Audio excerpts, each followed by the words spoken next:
केशवपुर गांव में अधिकतर लोग खेती करने वाले ही थे। पूरे गांव में सिर्फ 2 ही कुएं थे जिनसे लोगों को पानी मिलता था। कुछ समय बाद गांव का एक कुआं पूरी तरह सूख गया। अब पूरे गांव के लोग पानी की जरूरत के लिए एक ही कुएं पर निर्भर थे। दूसरे कुएं से पानी भरते भरते लोगों को लगा कि कुएं में कोई भूत रहता है।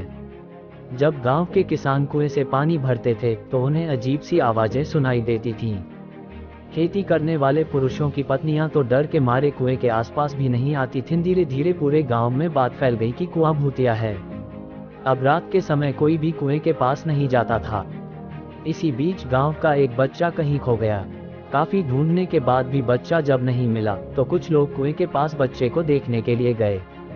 वहां पहुंचे लोगों ने बच्चे को कुएं के अंदर मरा हुआ पाया।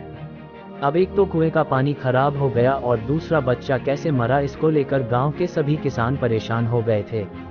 सबने एक दिन मिलकर नया कुआं खोदने की सोची। कुछ ही दिनों में कुआं सबने खोद लिया और उसमें पानी भी आने लगा। अब पूरे गांव के लोग नए कुएं से ही पानी भरते थे और भूतिया कुएं की तरफ जाना सबने बंद कर दिया था। बड़े लोग तो समझदार थे, इसलिए कुएं के आसपास नहीं जाते थे, लेकिन बच्चे वहां अक्सर खेलने के लिए पहुंच जाते थे।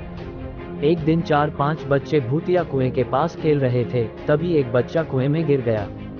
उसके चीखने की आवाज सुनकर पूरे गांव वाले दौड़ते हुए भूतिया कुएं के पास पहुंचे।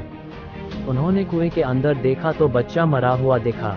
सबने उस बच्चे के साथ खेल रहे दूसरे बच्चों से पूछा, आखिर क्या हुआ था? बच्चों ने कहा, वो खेलते खेलते पानी को देखने गया और अचानक कुएं में गिर पड़ा। इस हादसे के बाद गांव वालों ने तुरंत एक तांत्रिक को जाकर कुएं के पास बुलाया। वहां पहुंचकर तांत्रिक ने बहुत सारे मंत्र पढ़े, जिसे सुनकर भूत सबके सामने आ गया। तांत्रिक ने अपनी विद्या का इस्तेमाल करके उस कुएं को छोड़कर जाने के लिए कहा। भूत ने तांत्रिक की बात को मानने से इनकार कर दिया। तांत्रिक ने पूछा, तुम क्यों नहीं जाओगे? यहाँ आकर बच्चे मर रहे हैं, इसलिए तुम्हें जाना ही होगा। भूत ने जवाब दिया, इस कुएं में सालों से मेरा पूरा खानदान रहता आ रहा है, मैं यहाँ से बिल्कुल नहीं जाऊंगा। इतना कहकर भूत कुएं के अंदर चला गया। अब तांत्रिक ने गांव के लोगों से कहा, इस कुएं के मुंह को ढक दो, ऐसा करने से किसी तरह के हादसे नहीं होंगे। ये सुनते ही गांव के मुखिया ने तुरंत काम शुरू करवा दिया। दूसरे दिन कुएं के मुंह पर जाली डालकर पूरी तरह से रेत और सीमेंट से पक्का ढक्कन बना दिया गया और उसे ढक दिया गया। अब सारे गांव वाले खुशी खुशी रहने लगे।